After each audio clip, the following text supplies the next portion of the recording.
Noi abbiamo dimostrato oggi con lo studio che una maggiore efficienza della pubblica amministrazione passa attraverso un decentramento delle competenze statali, secondo l'articolo 116, a favore delle regioni virtuose, mentre invece bisogna che a livello statale vengano centrate le competenze nelle regioni non virtuose. Quindi abbiamo diviso praticamente, secondo alcuni parametri, le regioni che sanno gestire il denaro pubblico molto bene da quelle che invece sprecano denaro pubblico. Il rapporto di ricerca sul regionalismo differenziato è stato realizzato dall'Osservatorio sul federalismo e la finanza pubblica in collaborazione con Unioncamere del Veneto e Consiglio regionale. I dati dimostrano che con l'applicazione dell'autonomia differenziata nelle regioni virtuose come Veneto, Lombardia ed Emilia e la migliore gestione statale delle risorse nelle regioni non virtuose si otterrebbero maggiori entrate fiscali, migliori servizi e minore debito pubblico. E quindi il nostro auspicio è avere un paese Italia dove non si fa di tutto un'erba un fascio, cioè se una regione non funziona si tolgono competenze anche a quelle che non funzionano. No, bisogna differenziare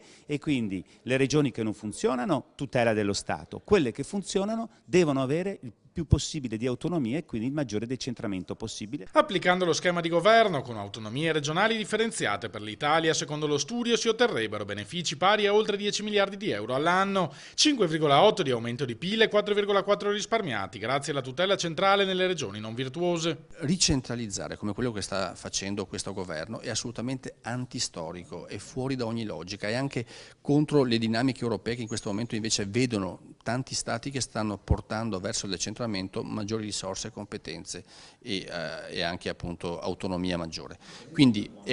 questo è uno strumento che ci servirà a spiegare ancora una volta e di più se serve che è importante dare al Veneto il grado di autonomia che i veneti sentono di meritarsi e che sapranno sicuramente ben gestire.